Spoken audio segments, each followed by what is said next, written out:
The smell hit first, sweet rot mixed with ammonia, the kind that makes your throat close involuntarily. But the Neanderthal woman didn't flinch. She knew this scent meant life, not death. 45,000 years ago, in what would become Croatia, she crouched over the reindeer carcass that had been ripening for 2 weeks. The meat had turned green-grey, slipping off bones like jelly. White maggots writhed through the flesh, fat and glistening, each one the size of a fingernail. She grabbed a handful of the infested meat, maggots and all, and bit down. The texture was nightmarish. The meat dissolved on her tongue like paste, releasing flavors of decay, sharp, metallic, with an undertone of sweetness that comes from bacterial breakdown. The maggots popped between her teeth, releasing creamy, nutty fluid. Some still wriggled as she swallowed.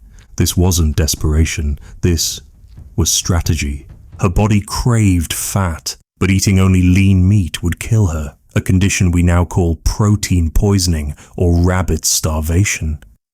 The maggots changed everything. Each larva was 60% fat, loaded with essential fatty acids her brain needed to function. The fermented meat, pre-digested by bacteria, released nutrients her stomach couldn't extract from fresh flesh. She'd learned this from her mother, who learned from hers. Accumulated knowledge passed through generations. Fresh meat made you sick in winter when plant foods vanished, but rotted meat, crawling with life, kept you alive. The science backs this up. Nitrogen isotope analysis of Neanderthal bones shows values of 15%, matching top predators who scavenged carrion. Their bodies had adapted to process putrefied flesh, developing gut bacteria that could handle toxins that would hospitalize modern humans. As she chewed, juice ran down her chin, black with decay, white with crushed larvae. Her children watched, learning. In 3 days, when hunger gnawed their bellies, they'd overcome their instinct to avoid rot. They'd eat what she ate, gag at first, then adapt. The fermentation had done miraculous things. Vitamin B12, absent in plants, had multiplied 100-fold through bacterial action. The proteins had broken into amino acids, ready for immediate absorption. Beneficial bacteria that would colonize her gut, protecting against pathogens, swarmed through the rancid flesh. She didn't understand the chemistry. She only knew that those who ate the crawling meat survived winters, while those who insisted on fresh kills starved when game grew scarce. The maggots weren't contamination. They were concentrated nutrition, each one a tiny packet of life-saving fat. By spring, when plants returned, she'd lost friends who'd refused the rotted meat.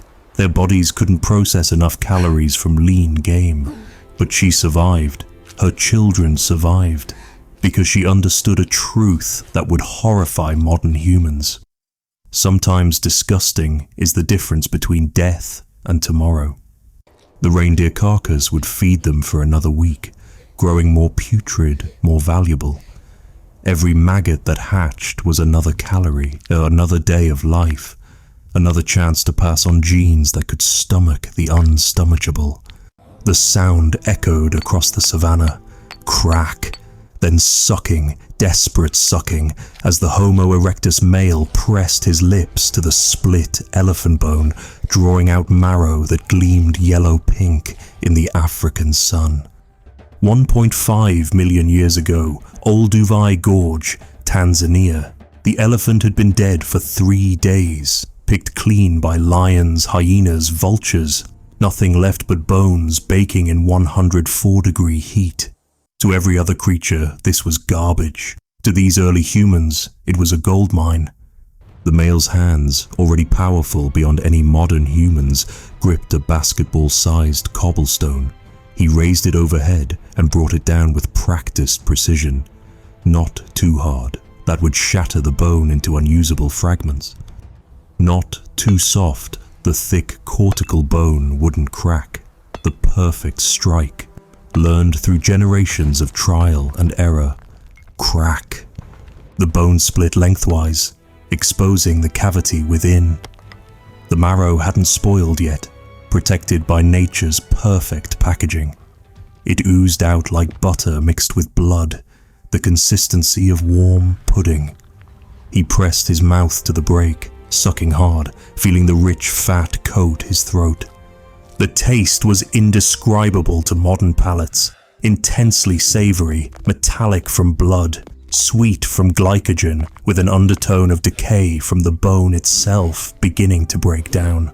Chunks of semi-solid marrow required chewing, releasing bursts of concentrated fat that made his brain sing with satisfaction. His children watched, learning the technique. You had to read the bone, find the weak points. The big leg bones, femurs, tibias, held the most marrow. But you needed different stones for different bones. Hammer stones for thick bones, sharp flakes to scrape out every bit of marrow from crevices. This wasn't just food, it was evolution in action. That marrow was 97% fat, rich in oleic acid and conjugated linoleic acid. His brain, growing larger with each generation, demanded these fats. The omega-3s in that marrow would literally build the neural connections that separated him from the apes. But competition was fierce. Hyenas had bone-crushing jaws that could crack what stones couldn't. The humans had to be smart, fast, strategic. They watched vulture circles to locate carcasses, then waited for the dangerous predators to leave. That window, between predator abandonment and complete marrow spoilage, lasted maybe 6 hours. He sucked harder, tilting the bone to drain every drop. The marrow in this single elephant femur contained 4,000 calories, enough to feed his family for 2 days. Without it, they'd starve. The grasslands offered little else during drought season. His daughter, barely walking, toddled over with a smaller bone, a rib. He took his hammerstone and demonstrated again. The angle of impact, the force needed. She'd practice on easier bones first, building the muscle memory that would keep her alive. The marrow extraction sites tell the story in stone and bone. At Olduvai, archaeologists find impact points on bones exactly where modern experiments show maximum efficiency. These weren't random bashing. This was precision engineering, passed through generations. As the last of the marrow drained into his mouth, he cracked open the skull. The real prize waited inside, brain tissue, even richer in fats, though beginning to liquefy in the heat. He'd eat it quickly before bacteria made it toxic. Tomorrow they'd return, crack more bones, suck more marrow, survive another day. The skull sat heavy in her hands, still warm.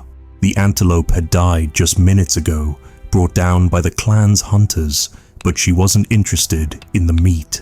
That was for others.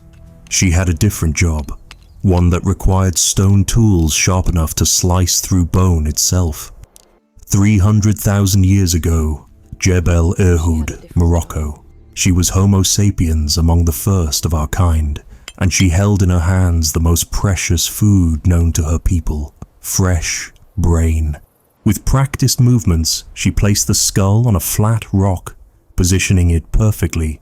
Her obsidian blade, napped just yesterday, could slice through flesh like water, but skull bone required different techniques. She knew exactly where to strike, the weak points where bone plates joined. Tap, tap, crack. The skull split along the sagittal suture, opening like a grotesque flower. Inside, the brain gleamed pearl grey, veined with red blood vessels, the consistency of firm custard. Steam rose in the cool morning air. She had minutes before it began to deteriorate. She scooped with her fingers first, feeling the brain tissue squish between them. The texture was unlike anything else. Soft but structured, slippery but substantial. She brought it to her mouth, and the taste exploded across her tongue. creamy, almost sweet at first, then a wave of iron from blood, followed by something indescribable, a richness that made her whole body relax with satisfaction. This was pure DHA, omega-3 fatty acids that her own expanding brain desperately needed. Each mouthful contained nutrients that would literally build her children's intelligence. Her 3-year-old son watched, making disgusted faces. She grabbed his jaw gently but firmly, spooned a fingerful of brain into his protesting mouth. He gagged, tried to spit, but she held his mouth closed. He needed this. His developing brain required 8 times more DHA than an adult's. Without it, he'd never reach his potential. The child swallowed, tears streaming, but she noticed he didn't protest the second spoonful quite as much. The body knows what it needs, even when the mind rebels. She worked quickly now, scooping out every precious gram. The brain weighed about 400 grams, over 1,000 calories of pure nutrition. But more than calories, it contained phosphatidylserine for memory, phosphatidylcholine for neurotransmitter production, and cholesterol essential for every cell membrane in the body. This wasn't just animal brain she ate regularly. When the old ones died, when enemies fell in conflict, their skulls were opened too. The archaeological evidence is undeniable. Cut marks on the inside of human skulls, scratches from tools scraping out every bit of tissue. At Grandolina, Spain, they'd found evidence of children's brains being consumed.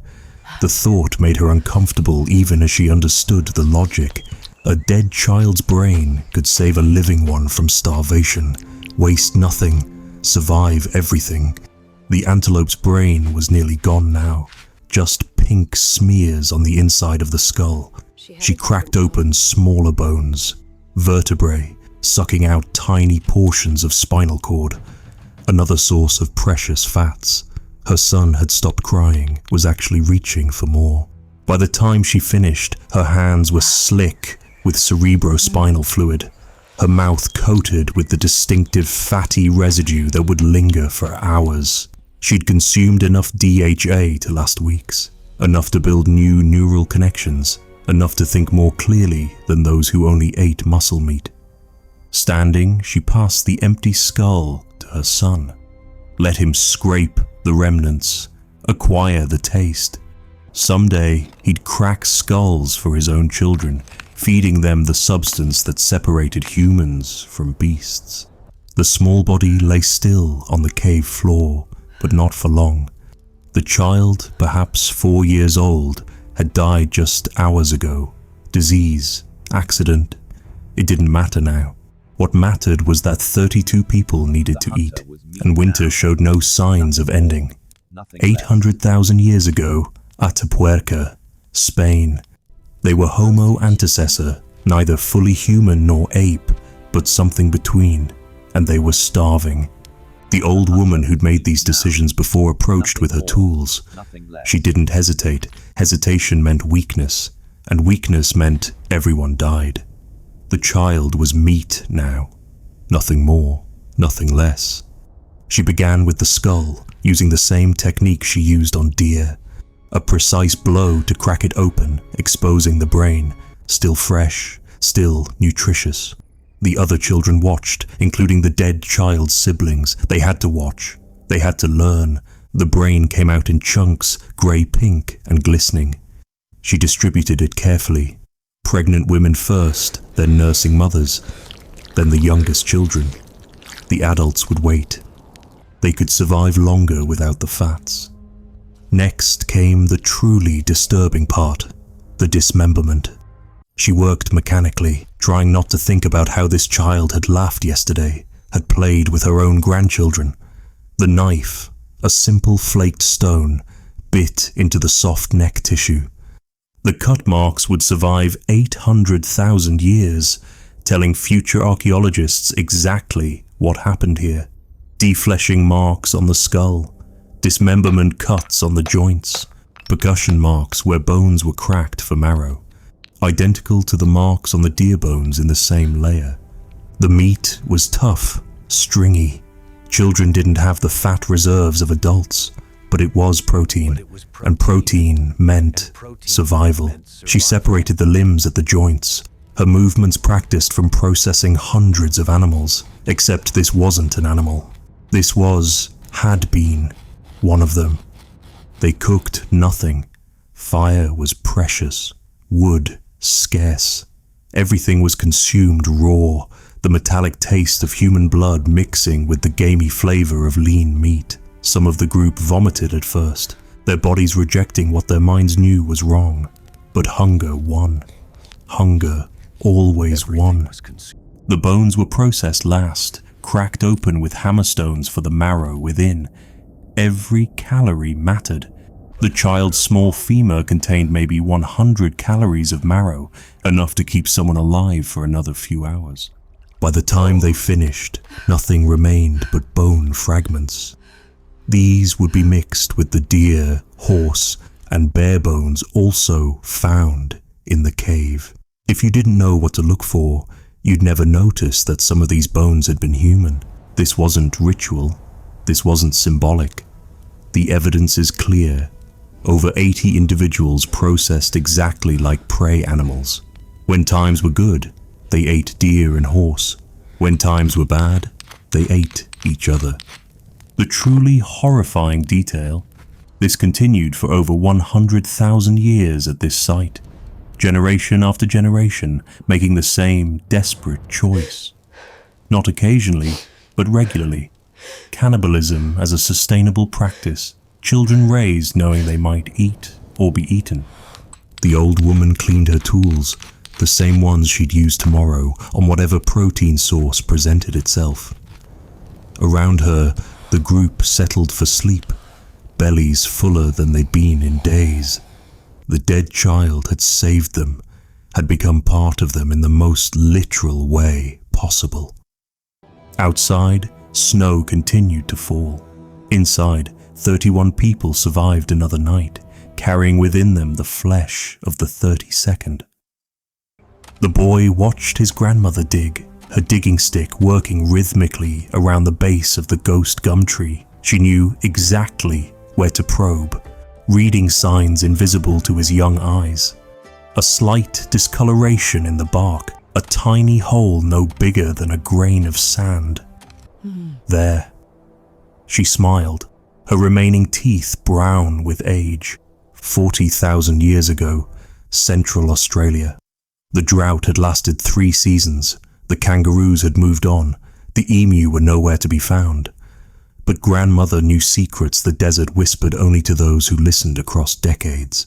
She pried at the bark, and it came away in sheets. Beneath, boring through the wood itself, were witchetty grubs, moth larvae as thick as a thumb, white as clouds, each one writhing with life. She grabbed one, its body cold and slightly sticky, segments rippling as it tried to escape. Without hesitation, she bit off its head. The boy gagged as he watched the decapitated grub continue writhing in her fingers. Yellow-white fluid leaked from where the head had been, dripping down her wrist. She tilted her head back and dropped the still-moving body into her mouth. The sound was unforgettable. A wet crunch as her teeth pierced the skin, then a squishing as the insides burst free. The grub's guts, liquefied from eating wood, flooded her mouth with a taste like condensed almond milk mixed with raw egg and sawdust. The texture was worse, simultaneously creamy and chunky, with bits of partially digested wood fiber adding grit. She chewed slowly, deliberately, making sure the boy watched every moment. This was lesson and meal combined. The grub's body continued moving even as she chewed, nerve impulses firing randomly. She swallowed, then grabbed another. This time, she handed it to him. The grub twisted in his small fingers, surprisingly strong, its tiny legs scratching at his palm. He could feel its internal organs through the thin skin, could see its primitive mouthparts trying to bite. His grandmother's eyes were stern. This wasn't a choice.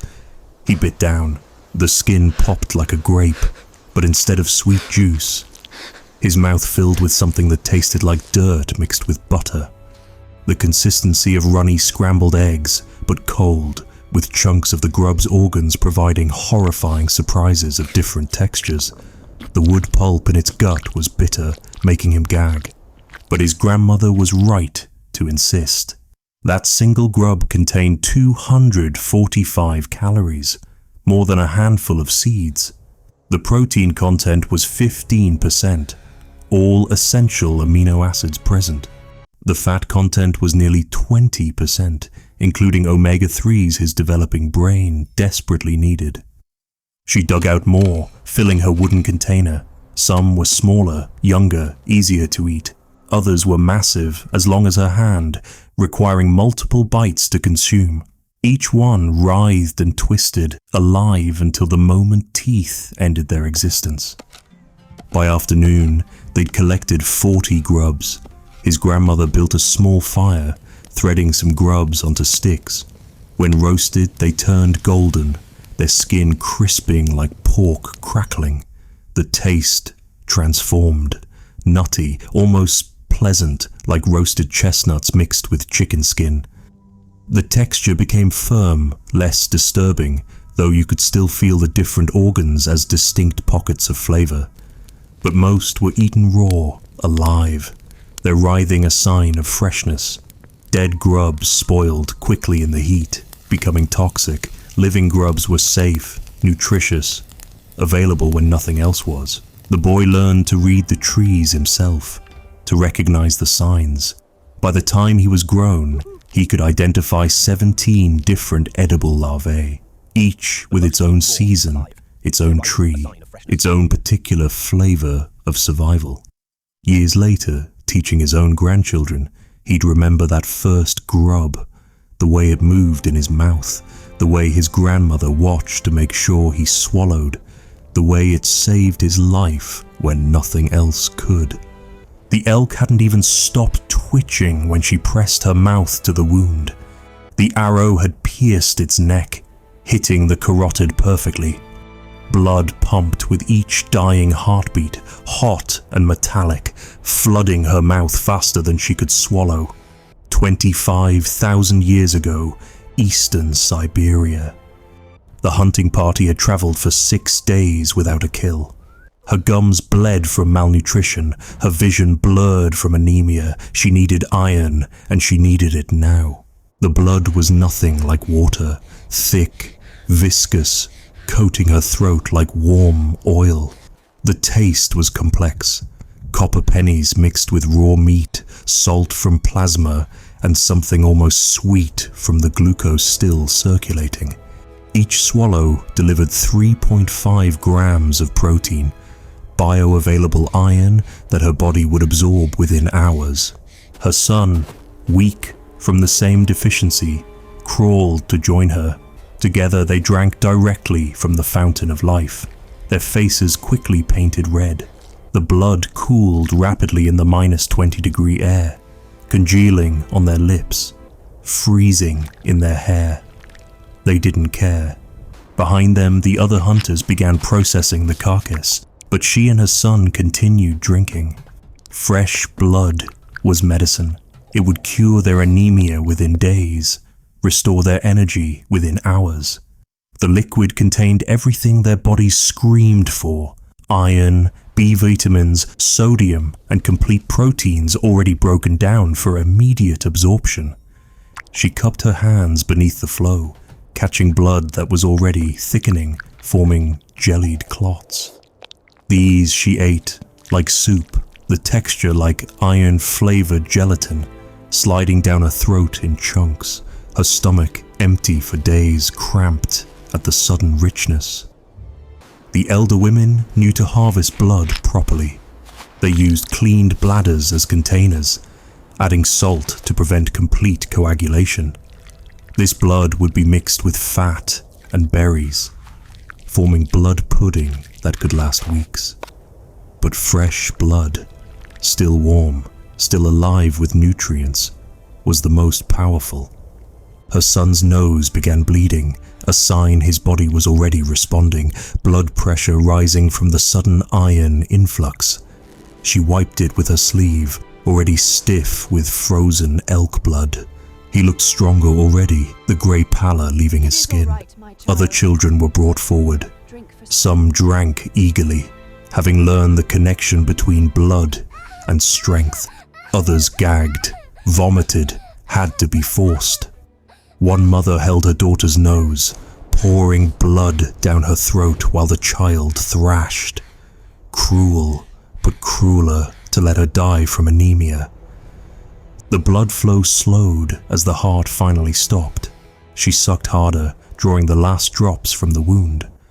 Her stomach felt full for the first time in weeks, not with solid food, but with liquid life. About 2 liters of blood between her and her son, nearly 600 calories, 140 grams of protein, enough iron to rebuild their red blood cells. Standing, she swayed slightly. Blood drunk, they called it. The massive influx of nutrients hitting a starved system. Her body was already working to process the bounty, her bone marrow kicking into overdrive to produce new red blood cells. Tomorrow, they'd make black pudding from the remaining blood, mixed with fat and wild onions. It would taste better, certainly, but nothing matched the primal efficiency of drinking straight from the source, letting liquid life flow from dying body to living one. Her son smiled, his teeth red in the twilight. He was already stronger. They both were. The elk's death had become their life, transferred directly, no cooking or processing needed. Just mouths pressed to wounds, drinking deeply from nature's most honest transaction. The bison's belly hung like a bulging sack, steaming in the cold morning air. The hunters had made their kill just after dawn, when the massive beast's stomach was fullest. Now came the part that made even hardened warriors queasy. 30,000 years ago, the steppes of what would become Russia. The old woman approached with her flint knife, the one reserved for this specific task. She'd done this countless times, but the smell still made her eyes water. Fermented grass mixed with bile, sweet rot, and sour acid. She sliced carefully, too deep, and she'd puncture the inner stomach, spilling the contents. Too shallow, and she couldn't access the treasure within. The outer wall parted, revealing the 4-chambered stomach of the ruminant. Each chamber held different stages of digestion, different opportunities for nutrition. The first chamber released its contents with a wet slop, half-chewed grass, still green, mixed with saliva and beginning fermentation. It looked like vomit, because essentially it was partially processed plant matter that would normally be regurgitated as cud. The smell was overwhelming. Silage mixed with stomach acid, sweet fermentation with putrid undertones. She plunged her hands in without hesitation, pulling out handfuls of the warm, slimy mass. The texture was horrifying, fibrous grass in various stages of breakdown, held together by mucus and digestive juices. She brought it to her mouth and ate. The taste defied description. Bitter from bile, sour from fermentation, with the green taste of grass but wrong, corrupted by digestive enzymes. The texture was worse. Slimy strands that required chewing but fell apart into mush, releasing spurts of acidic liquid. She swallowed quickly, fighting her gag reflex. But she knew what others didn't. This disgusting mass was pre-digested salad, broken down by enzymes humans couldn't produce. The bison's stomach bacteria had already converted cellulose into digestible sugars. Fermentation had created B vitamins, especially B12, absent in plants. This slurry contained every plant nutrient from miles of grazing, concentrated and bioavailable. Her grandson watched in horror as she moved to the second stomach chamber. This one was worse, the contents more liquid, more fermented, smelling like a latrine mixed with rotting vegetables. But it was also more nutritious, the plant matter broken down into simple sugars and amino acids. She forced him to eat. He was 5, old enough to learn. He gagged, vomited, tried to run. She held him, spooned the greenish-brown slurry into his mouth, held his jaw shut until he swallowed. Tears streamed down his face, but she persevered. Winter was coming. He needed to understand all food sources. The third chamber contained the prize, almost fully digested plant matter, the consistency of thick soup. It tasted less vile, the fermentation complete, the bitterness reduced. This could be mixed with blood and fat, made into a tolerable stew. Some even developed a taste for it, the tangy, fermented flavor not unlike sauerkraut juice mixed with grass. By the time she finished, she'd consumed 2 kilos of stomach contents, enough plant nutrition for a week, obtained without gathering a single leaf. Her teeth were green, her breath reeked of fermentation, but her body was receiving vitamins and minerals impossible to get from meat alone. The hunters looked away as she worked. They'd eat the muscle, the organs, the marrow. But this green horror from the stomach, was medicine disguised as food, survival disguised as disgust. She saved some in a bladder, knowing it would continue fermenting, becoming more nutritious if more vile. Tonight, she'd mix it with blood and fat, making it palatable for the children. They'd eat it and survive the winter, their bodies nourished by the bison's last meal, stolen from its stomach before it could finish digesting. The body had been grandmother for 70 winters, keeper of stories, maker of medicines. Now she was meat. The decision hadn't been easy, but the alternative was watching the children starve. 42,000 years ago, Goyet Cave, Belgium. The Neanderthal clan numbered only 18 now, down from 30 at summer's end. Game had vanished with unexpected snow. Plants lay buried beyond reach. The elderly had stopped eating days ago, giving their portions to the young. When grandmother breathed her last, her daughter was the first to speak the unspeakable. She would want us to survive. They prepared her like they'd prepared hundreds of deer, thousands of rabbits, but their hands shook. This was the woman who taught them to knap flint, to read weather, to birth babies. Now she lay on the same flat stone where they'd butchered horses. The first cut was the hardest. Across the throat, draining blood they'd collect in vessels. It looked the same as animal blood, but felt different knowing whose veins it had traveled through. The daughter worked mechanically, trying not to remember her mother's hands teaching her this same butchering technique on rabbits when she was small. They started with the organs, always the first to spoil. The liver, nearly 2 kilograms of concentrated nutrition. It tasted no different than deer liver, metallic, rich, slightly bitter. But knowing whose liver filled your mouth made swallowing an act of will. The heart was smaller than expected, tougher than animal hearts, requiring more chewing. The brain was saved for the children. One of them, a boy of 6, didn't know he was eating grandmother.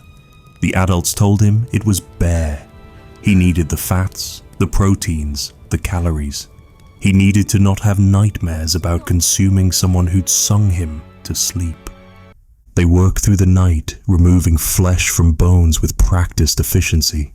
The meat was tough, stringy. Grandmother had been old, her muscles full of connective tissue. But calories were calories. They cut it into small pieces, easier to swallow without thinking too much about what they swallowed. The bones were cracked for marrow, the sound echoing through the cave like it had for countless animals before.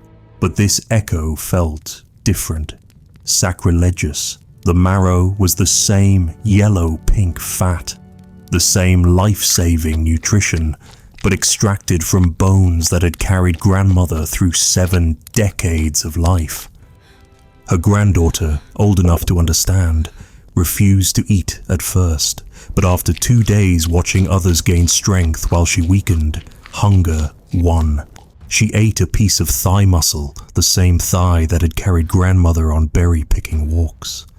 She kept it down through pure will. They used every part. The skin was scraped and prepared for leather, the tendons saved for cord. The bones, after marrow extraction, were carved into tools. In death, grandmother literally became part of the clan's survival equipment. Within the week, they'd consumed everything edible. The remaining bones were burned, crushed, scattered, an attempt to hide what they'd done from themselves as much as from others. But the cut marks remained, would remain for 42,000 years, telling future archaeologists exactly what desperation looked like. When spring finally came and deer returned to the valley, the clan never spoke of that winter. But grandmother was with them in the most literal way possible. Her proteins rebuilt into their muscles, her fats insulating their organs, her calcium strengthening their bones. She'd kept them alive one last time, though not in any way she could have imagined while living. The smell reached them before they saw the cache. Sweet rot mixed with ammonia so strong it burned their nostrils. But to the starving family, it was the smell of salvation. 18,000 years ago, coastal Alaska, the mother dug through snow to reach the pit they'd prepared in autumn. Inside, wrapped in sealskin, was their insurance against starvation. Kiviak, though they didn't call it that. Whole seabirds, hundreds of them, stuffed inside a seal carcass and left to ferment for 3 months. She pulled out the bundle, now soft and misshapen from decomposition. The seal skin had turned black, slimy with bacterial growth. Liquid seeped from the seams. Putrefied bird juice mixed with seal fat, fermented into something between food and poison. With her stone knife, she carefully opened the package. The smell that escaped made her youngest son vomit immediately. It was death concentrated, sweet and sharp, with notes of ammonia that made their eyes stream. Inside, the birds had transformed into something unrecognizable. The orc bodies had partially liquefied, their bones soft, their feathers sliding off at the slightest touch. Their internal organs had dissolved into paste. The fermentation had been perfect. Any longer and botulism would have developed. Any shorter and the proteins wouldn't have broken down enough. She pulled out the first bird, its body collapsing in her hands like overcooked meat. The head came off without effort. She bit into the body, and her mouth filled with the most complex flavor imaginable, fishy, cheesy, with the sharp tang of ammonia and the sweet undertone of decomposition. The texture was that of pudding mixed with fish paste, with occasional crunches from partially dissolved bones. Her children watched in fascinated horror as she sucked the liquefied organs from the bird's body cavity. The sound was wet, obscene. Black juice ran down her chin.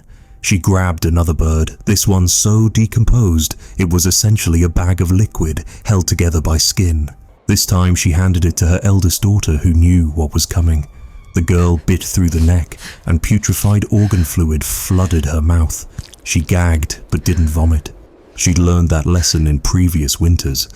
The taste was overwhelming. Concentrated fish mixed with blue cheese, ammonia, and something indescribably rotten, yet savory. But this horrifying feast was keeping them alive. The fermentation had created massive amounts of vitamin K2, vitamin D, and B vitamins. The proteins were completely broken down, requiring minimal digestion. The fats had been preserved by the cold and fermentation. This was nature's multivitamin, if nature had a twisted sense of humor. The youngest boy tried to refuse, but his mother held his nose and squeezed liquefied bird directly into his mouth. He screamed, gagged, but she persisted. He was developing rickets from vitamin D deficiency. This putrid bird soup would cure him. They ate methodically, consuming everything. The dissolved organs, the softened bones, even the fermented contents of the birds' stomachs. Nothing was wasted. The seal skin itself, now infused with fermented juices, would be eaten last, chewed like the world's most disgusting leather. By the time they finished, they'd consumed 20 birds. Their faces were stained black with putrefied blood. Their breath reeked of ammonia and death, but their bellies were full of bioavailable nutrients that would sustain them through the endless Arctic night. The mother carefully wrapped the remaining birds, resealing them in the fetid package. They had enough for 2 more months if rationed carefully. 2 more months of gagging down liquefied birds, of children crying as they were forced to eat, of survival through disgust. Outside, the Arctic wind howled. Inside, a family survived on fermented death, their bodies extracting life from putrefaction that would kill most modern humans. This wasn't just food, it was alchemy, turning rot into nutrition through bacterial transformation and human desperation. The pregnant woman's craving was specific, not for meat or berries, but for the grey clay from the riverbank's eastern edge. She knew exactly which layer, 2 hands deep, where the texture was smooth as butter and the taste was almost sweet. 35,000 years ago, along what would become the Danube River, she wasn't alone in her craving. Half the women in the clan ate clay during pregnancy, and everyone consumed it when certain plants were the only food available. She dug with her digging stick until she reached the right stratum.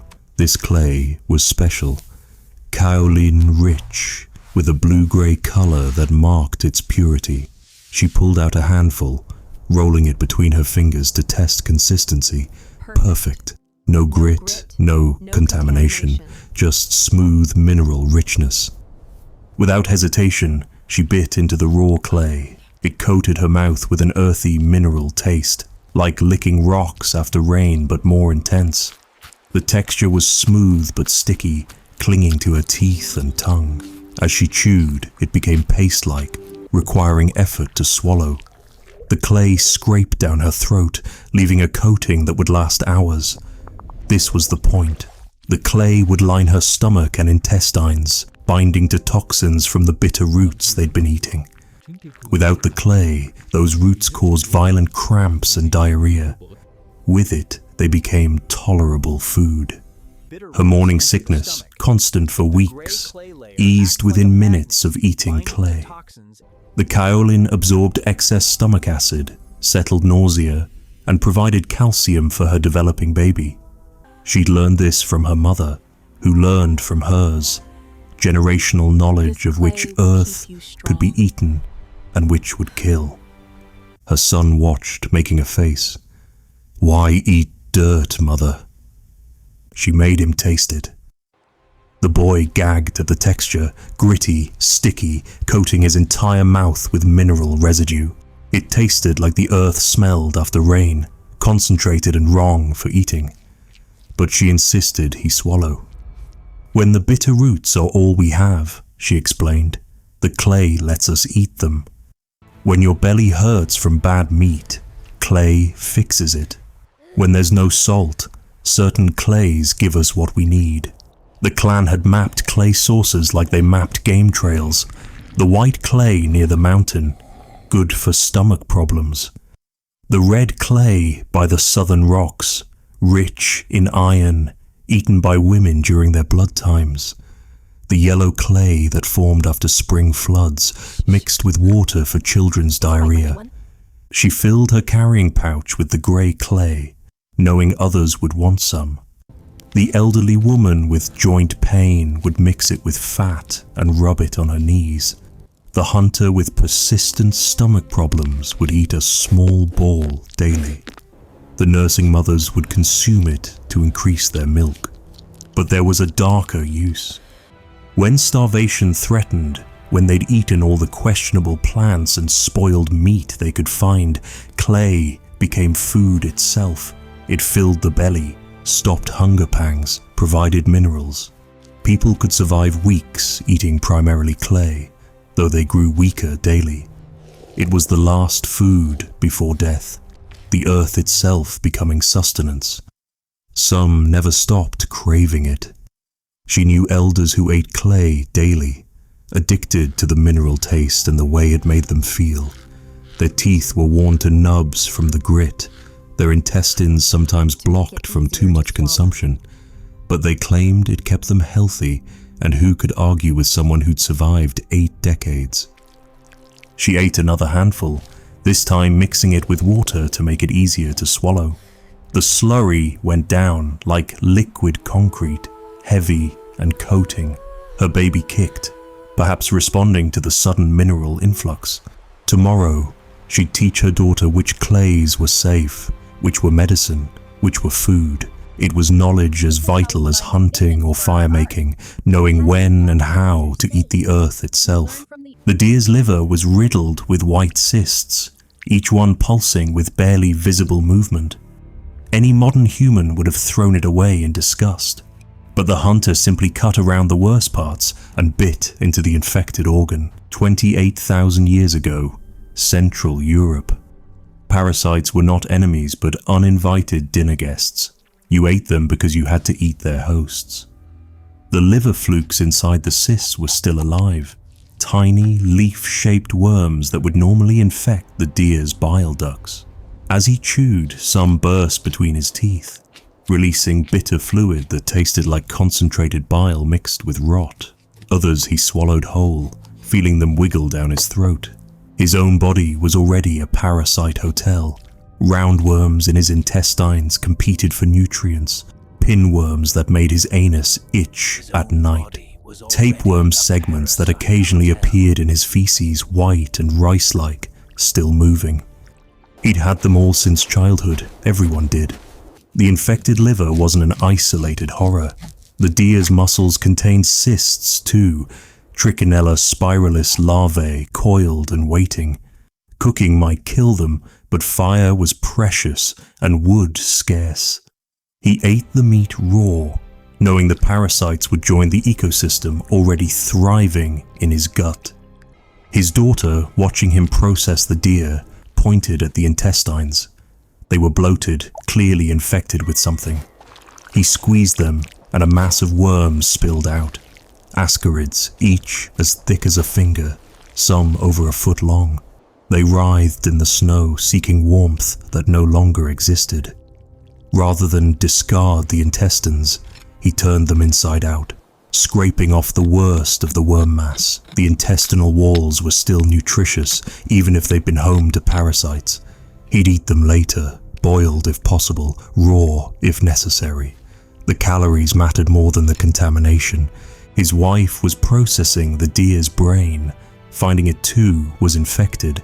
Cystic urcosis, larval tapeworms forming bubbles in the neural tissue. She cut out the larger cysts, but ate around them, consuming brain tissue that was undoubtedly contaminated with microscopic eggs. These would hatch in her intestines, continuing the cycle. The clan had learned to live with their parasitic burden. Certain plants helped, bitter herbs that made the intestinal environment hostile to worms. They'd eat handfuls of pumpkin seeds when available, the compounds stunning parasites enough that some would be expelled. But complete elimination was impossible, and perhaps not even desirable. The parasites were so universal that children who somehow avoided infection often grew sicker than those who carried a normal worm load. The constant immune challenge seemed to protect against other diseases, and in desperate times the parasites themselves became nutrition, protein being recycled through their bodies.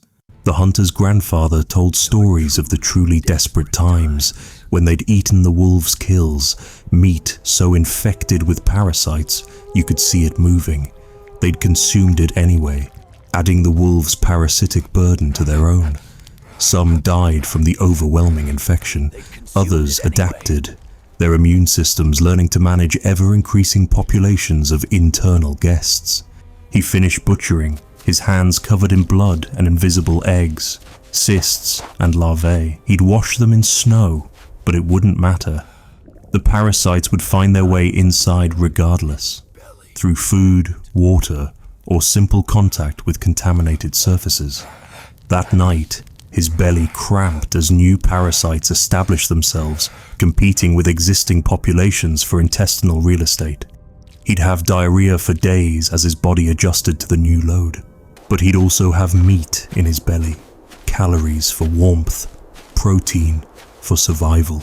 The parasites were the price of being alive in a world where everything that could be eaten had to be eaten, regardless of what else lived inside it. The root looked innocent enough, white, starchy, similar to the edible tubers they'd gathered yesterday.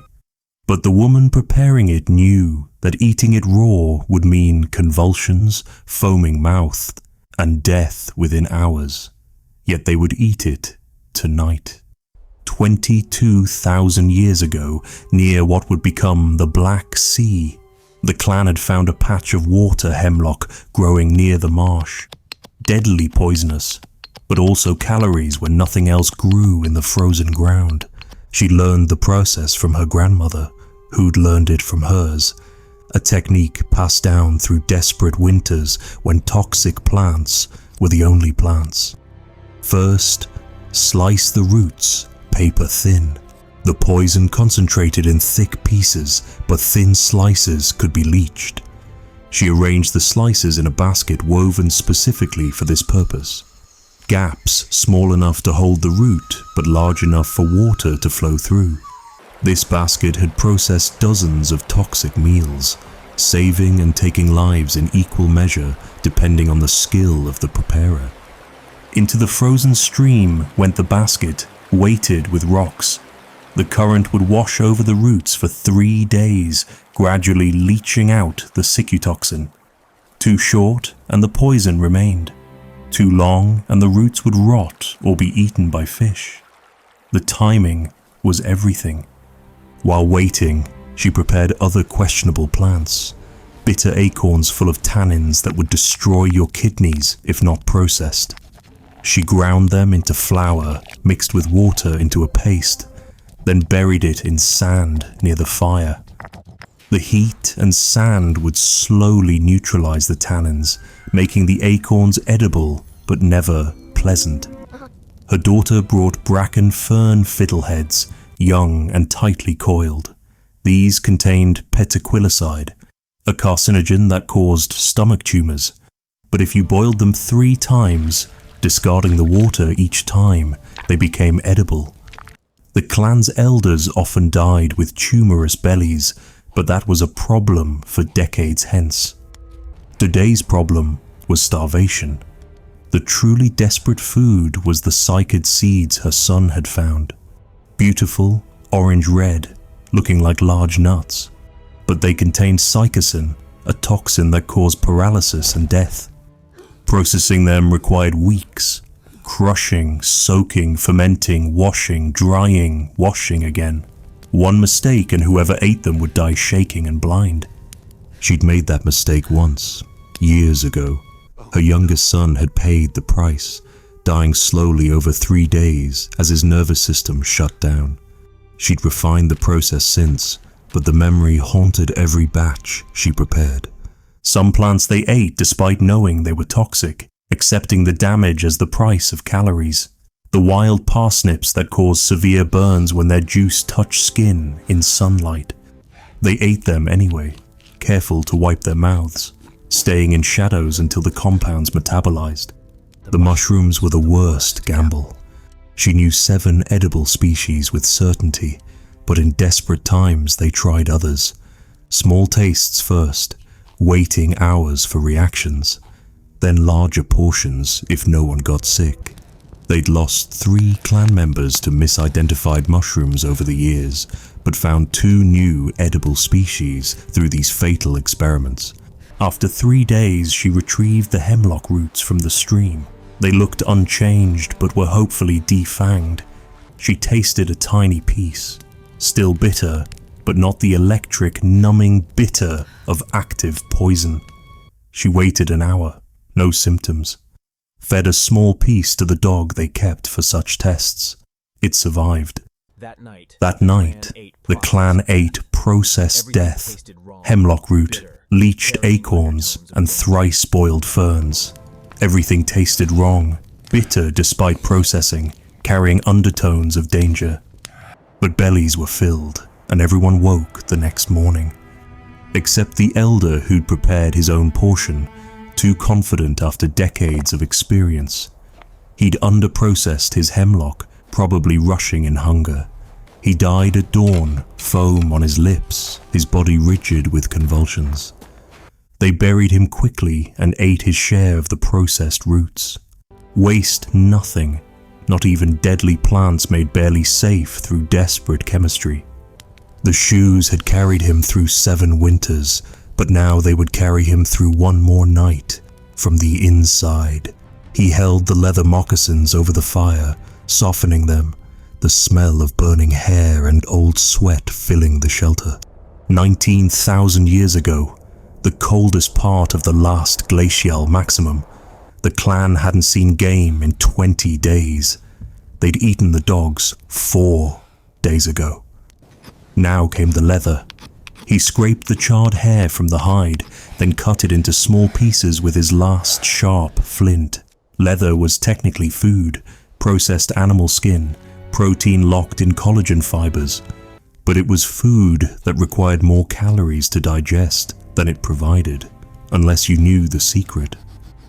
Into the pot went the leather pieces, covered with water and sealed with a hide lid. This would boil for days, breaking down the tough collagen into gelatin. The process required constant fire, consuming their precious wood reserves, but the alternative was watching the children's eyes go glassy with starvation. His wife was processing their other leather goods, bags, straps, clothing too worn to wear. Everything went into pots, the shelter filling with the smell of boiling hide. It was the smell of absolute desperation, of eating your own possessions to survive another day. While the leather boiled, his daughter worked on bark. The inner bark of pine trees, the cambium layer, contained sugars and nutrients, but accessing them was exhausting work. She used a stone scraper to peel off the outer bark, revealing the cream-colored inner layer. This she scraped off in strips, each one representing 10 minutes of hard labor for a few calories. The pine cambium tasted resinous and bitter, with a texture like chewing wood pulp, but it contained carbohydrates their bodies desperately needed. She filled a basket, knowing it would cook down to almost nothing, a full day's harvest becoming one meal's supplement. The elder men were reduced to eating lichens scraped from rocks. These required careful selection. Some species were toxic, others merely revolting. The edible ones tasted like dirt mixed with mold, with a texture that never softened no matter how long you chewed. But they contained vitamin D, crucial when sunlight barely penetrated the Ice Age clouds. After 2 days, the leather had broken down into a grey, viscous liquid, bone broth without bones. It smelled like wet dog mixed with glue, and tasted worse. The texture was simultaneously slimy and grainy, with chunks of incompletely dissolved hide floating like meat in the world's worst soup. But it was calories. The children were fed first, their faces contorting at the taste, but their bodies accepting the nutrition. The gelatin would help preserve what little muscle mass remained, provide some protein to prevent complete starvation. They added the pine cambium to the leather soup, creating a mixture that looked like vomit and tasted like resin mixed with glue. Lichens went in next, adding a moldy, earthy flavor that somehow made everything worse. This was survival stripped of any pretense, eating things that weren't food because food had ceased to exist. His youngest son found a leather pouch containing dried berries from last summer, forgotten in the crisis. They'd gone moldy, fuzzy with growth. Into the soup they went anyway, adding sweetness corrupted by decay. The mold might make them sick, but starvation would definitely kill them. That night, they lay with distended bellies full of leather soup, bark, and lichen. Their bodies struggled to process the marginally edible matter, extracting whatever nutrition existed. Everyone had diarrhea from the pine resin and mold, losing precious fluids and minerals. But they woke the next morning, and the morning after, living on leather and bark, surviving on possessions transformed into provisions through desperation and fire. The shoes that had protected his feet from frozen ground now protected his family from starvation, one boiled strip at a time. The child's belly was swollen with hunger, but the woman knew what might save him. She followed the rabbit tracks through snow until she found what she sought, fresh pellets, still warm, scattered where the animal had rested. 26,000 years ago, Central Asia. The clan had discovered what rabbits knew, that first-pass feces called secatropes were different from final waste. These soft cluster pellets were full of partially digested plant matter and B vitamins produced by bacterial fermentation. She gathered them carefully in her palm, these green-black clusters that smelled of fermented grass and musk. They were soft, held together by mucus, very different from the hard, dry pellets that were true waste. The rabbits themselves ate these special feces, a process called coprophagy, to extract maximum nutrition from their plant diet. Back at the shelter, she faced the hardest part, convincing the children to eat them. Her son, perhaps 6 winters old, backed away in horror.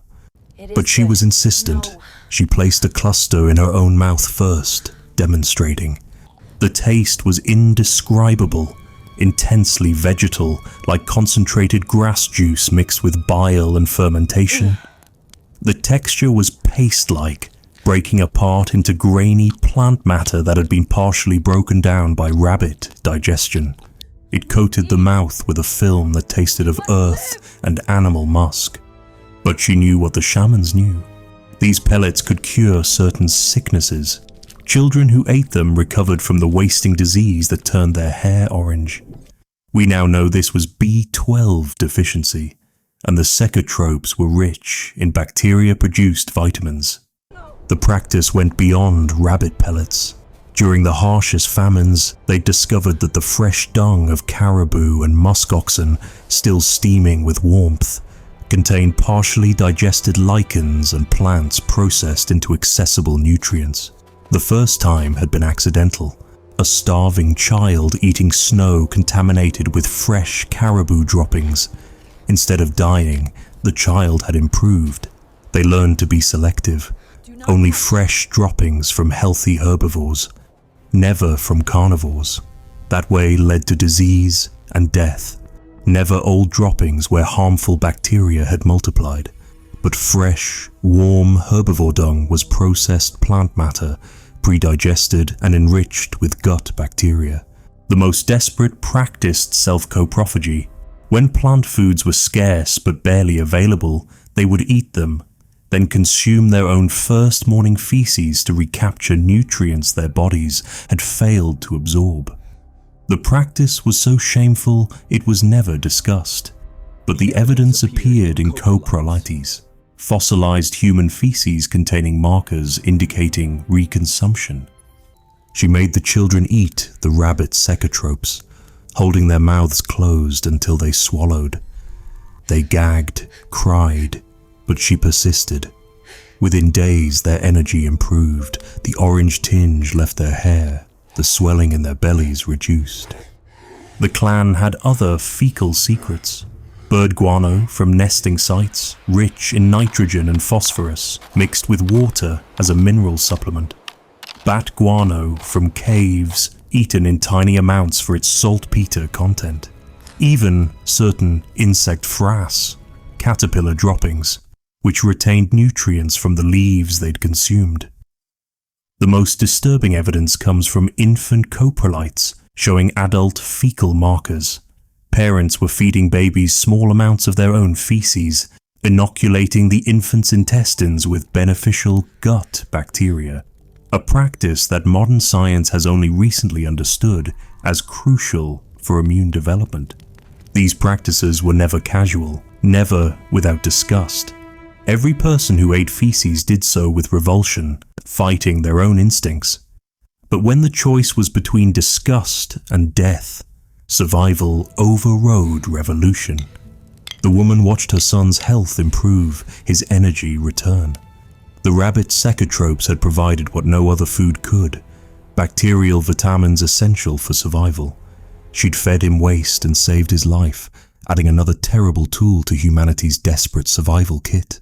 Tomorrow she'd gather more, and tomorrow the children would still protest. But they'd eat and live, carrying within them the knowledge that when everything else failed, even waste could be food.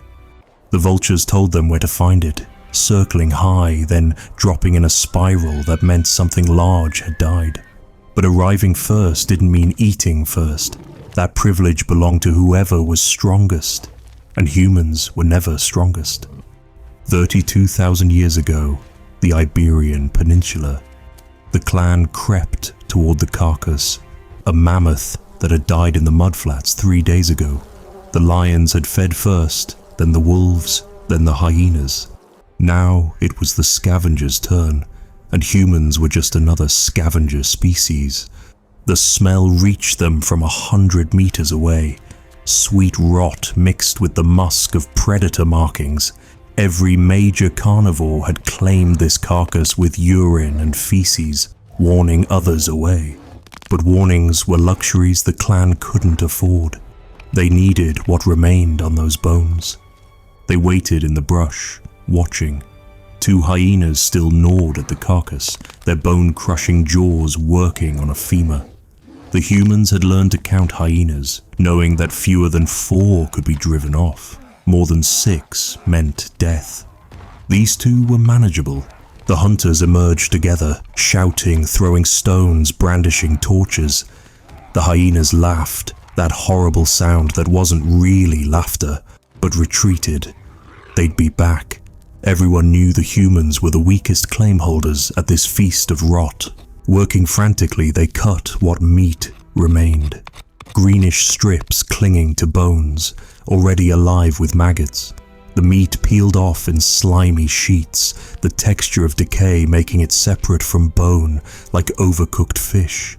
Into their bags it went, maggots and all. The marrow bones were the real prize.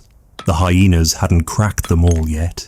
Using hammerstones, the humans worked systematically, breaking open leg bones to access the yellow-pink paste inside. This marrow was 3 days old, but still good, protected by nature's packaging. A child was posted as lookout, watching for the hyena's return or worse, the arrival of fresh lions. They had maybe 20 minutes before larger predators arrived, drawn by the activity and noise. The meat they carved was barely meat anymore, transformed by bacteria into something between flesh and liquid. It tasted of copper and ammonia, with a sweetness that came from decomposition. The texture was mushy, falling apart in the mouth, releasing pockets of fluid that tasted like concentrated death. But it was protein, partially broken down by bacteria, actually easier to digest than fresh meat. The maggots added fat content the lean, rotted meat lacked. This carrion would keep them alive another week. The child whistled, the warning signal. Lions approaching from the north, drawn by the commotion. The clan grabbed what they could, stuffing putrid meat into their carrying bags, maggots spilling out in their haste. They ran, but not far. Just to the next ridge where they could watch the lions reclaim the carcass. They'd return tomorrow, after the lions left, to compete with vultures for whatever remained. Each day the carcass became more putrid, but also safer as larger predators lost interest. By day 5, only humans and birds would feed on what remained, greenish slime adhering to bones, fly larvae in seething masses, the last traces of nutrition from what had been a 6-ton animal. They'd scrape this slime into containers, mix it with water, and drink it like the world's most horrifying protein shake. This was the scavenger hierarchy, and humans occupied a middle rung at best. They couldn't compete with lion's strength or hyena's jaws, but they had patience, tools, and the ability to eat meat so putrid it would poison most predators. The clan processed their stolen carrion that night, cooking what they could to kill the worst bacteria. But much was eaten raw. Their digestive systems adapted through generations to handle pathogens that would destroy modern humans. Children learned by watching which carrion was safe, which was too far gone, how to read vulture behavior to judge a carcass's age, when to fight hyenas and when to run from lions, the timing of scavenger succession, knowing when each species would abandon a carcass for the next. This wasn't noble hunting. This was theft and desperation, stealing scraps from nature's table, eating what stronger creatures had abandoned. But it was also survival, extracting calories from chaos, finding life in death. Tomorrow there would be another carcass, another competition, another chance to steal nutrition from the jaws of predators who saw humans as just another scavenger to chase away. And they were right, until humans learned to make those predators into carcasses themselves. The elk was still alive when she cut into its belly. It had to be. Once death came, the organs began deteriorating within minutes. Her flint knife found the liver, still hot, still pulsing with the animal's fading heartbeat. 20,000 years ago, southern France.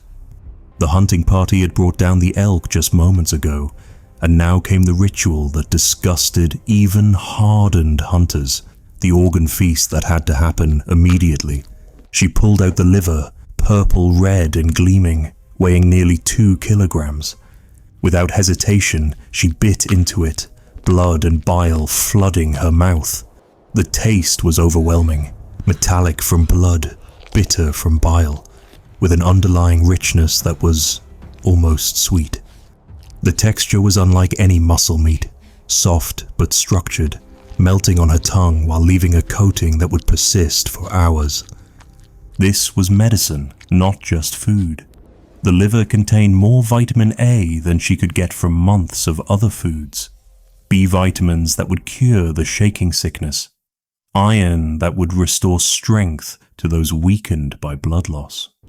She ate rapidly, knowing each moment of cooling destroyed precious nutrients. The hunters formed a hierarchy around the carcass. Pregnant women got the liver's choicest portions. The elder who knew which organs contained which medicines directed the distribution. The kidneys went to those with recurring infections. Something in them helped the body fight disease. A young hunter cut out the heart, still quivering with residual nerve impulses. He bit into the tough muscle, chewing hard to break down the dense tissue.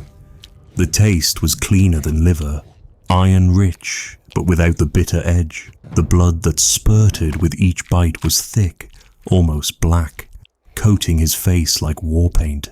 The real delicacy was the brain, but that required tools. Using a hammerstone, they cracked the skull, revealing the pale pink-grey tissue within, consistency of firm custard. This was fed primarily to children and pregnant women, the fatty acids essential for growing brains. The children were forced to participate, their faces contorting in disgust. A young girl gagged on a piece of raw kidney, its texture grainy and strange, the taste sharp with uric compounds. Her mother held her jaw, making her chew and swallow. These organs might be the only source of certain nutrients until spring. The pancreas was consumed next. Sweetbread, they'd one day call it.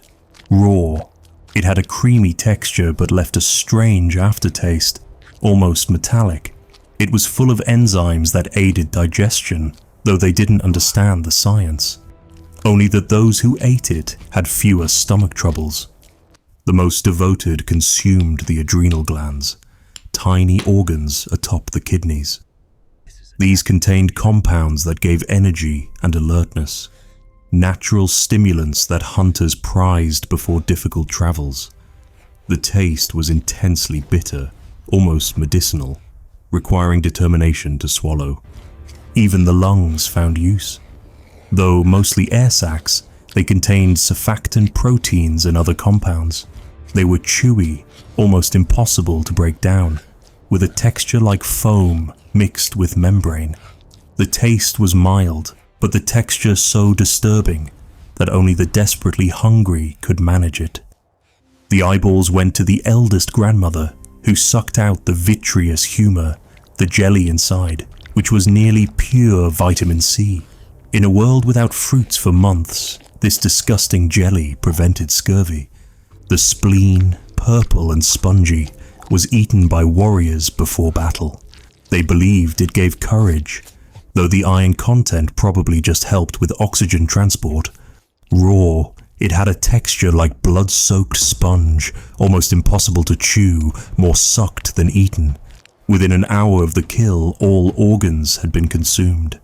Nothing remained but muscle meat and bones, the parts that could be preserved, cooked, processed at leisure. The organs had to be eaten now, raw, while their nutrition peaked. Everyone's mouth tasted of blood and bile. Children cried from the forced feeding. Adults fought nausea from the overwhelming richness. But they'd absorb nutrients impossible to get any other way. Medicines that would keep them healthy through winter. The organ feast was horrible, necessary, and sacred. A moment when humans became carnivores in the truest sense, consuming life at its freshest, most potent, most disgusting peak. The baby had stopped crying 3 days ago, not because she was better, but because she no longer had the energy. Her mother held her close, feeling the tiny ribs through tissue paper skin, knowing what had to happen next. 23,000 years ago, the last glacial maximum, the world had become a frozen hell where nothing grew and nothing lived except humans too stubborn to die. The mother cut her own arm, letting blood drip into the baby's mouth. It was the only fluid left with any nutrition, her own body consuming itself to feed her child. The baby sucked weakly, gaining perhaps another day of life from her mother's sacrifice. Around them, the clan had abandoned all pretense of normal food. They were eating their future to survive their present. The seeds saved for spring planting, ground up and consumed. The leather clothing meant for next winter, boiled into gelatin soup. The sinew saved for sewing, chewed like the world's worst jerky. The elder men had made the ultimate sacrifice. Too weak to hunt, too old to survive what was coming, they had walked into the blizzard 2 nights ago. "We go to find the caribou," they'd said, but everyone knew they were removing their mouths from the feeding equation. Their bodies would freeze, perhaps be found in spring, perhaps eaten by wolves. Either way, more food for the young. The children had been fed a horrifying mixture for weeks. Blood from the adults, mixed with ground bones from previous kills, creating a paste that contained calcium and iron, but tasted like eating sand mixed with pennies. They'd added crushed lice picked from their hair, tiny packets of protein and blood.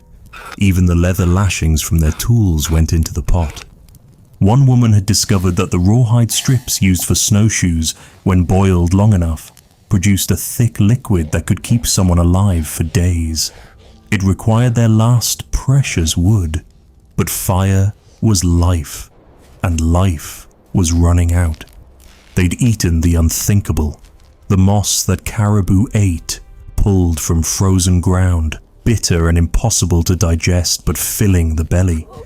Tree cambium so frozen it had to be thawed in the mouth before chewing. Even their own hair cut and ground into powder, mixed with blood to create something that might contain trace proteins. The pregnant woman had been fed the clan's last disgusting treasure, a fermented mixture of fish eggs that had been buried since autumn. It had turned black, reeking of ammonia, the consistency of paste. Everyone gagged at the smell, but it contained fats the baby would need. She ate it mechanically, her body processing putrescence into life. Children sucked on bones that had been boiled so many times they were soft, extracting the last molecules of nutrition. They ate the marrow from bird bones so small it required sucking for minutes to extract drops. They consumed leather pouches that had held salt, hoping for mineral residue. The weakest had begun eating earth itself, clay from the cave walls that might contain minerals, though it provided no calories. It filled the belly, stopped the hunger pangs, let them pretend they'd eaten. Some never stopped, dying with stomachs full of mud. When a member died, nothing was said, but everyone knew. The body disappeared, the group survived another week. The children were never told what the strange meat was, why it tasted familiar, why the adults cried while preparing it. This was the absolute bottom, where disgust became irrelevant, where humans ate everything that might contain a single calorie, where survival meant abandoning every food taboo evolution had installed. But they survived, barely, horribly, at a cost that would haunt generations. When spring finally came, only half remained, their bodies destroyed, their minds scarred, but their genes continuing forward. They'd eaten horror itself and lived. The old woman looked at her grandchildren, strong and healthy, eating cooked meat by the fire. They turned their noses up at food that wasn't fresh, gagged at the thought of eating insects, would never dream of consuming carrion. They had that luxury now. But she remembered. 10,000 years ago, the dawn of the Holocene. The ice had finally retreated, and humans had won the ultimate prize, a planet where they were the only remaining human species, where megafauna no longer threatened them, where agriculture was beginning to provide reliable food. She remembered the stories her grandmother told, passed down through countless generations, how humans had been the weakest, the scrawniest, the least likely to survive, how they'd been forced to eat what others wouldn't, couldn't, or didn't need to. Every disgusting food had been a lesson. Eating carrion taught them patience and observation, waiting for the right moment, reading signs of decay, understanding bacterial progression. The knowledge gained from eating putrid meat would later be applied to fermentation, creating cheese, wine, and preserved foods that could last through winters. Consuming insects had taught them about protein efficiency and seasonal availability. That knowledge would translate into understanding agricultural pests and beneficial insects, crucial for farming. The patience required to gather enough insects for a meal developed the focus needed for collecting and processing grain. Brain consumption had literally built their brains. The DHA and omega-3s creating the neural complexity that allowed for language, planning, and abstract thought. The cannibalism they'd practiced in desperation had given them understanding of anatomy that would become medical knowledge. Eating toxic plants after complex processing had taught them chemistry, understanding that substances could be transformed, that poisons could become food, that patience and process could overcome nature's defenses. This would become the foundation of medicine and cooking technology. Blood drinking had shown them the importance of iron and immediate nutrition.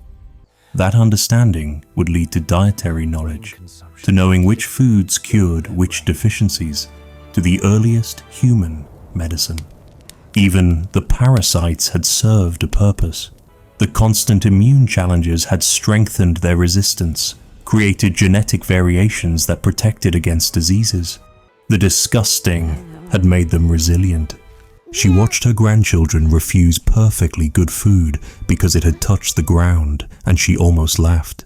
They were rich beyond imagination, so rich in food choices they could afford disgust. That disgust was a luxury purchased with millions of years of eating the inedible. But more than that, their pickiness was proof of victory. Humans had eaten everything, learned from everything, and survived everything. Now their descendants could afford to be selective, to have preferences, to feel disgusted by foods that had saved their lineage countless times. The ability to eat anything had made humans unstoppable.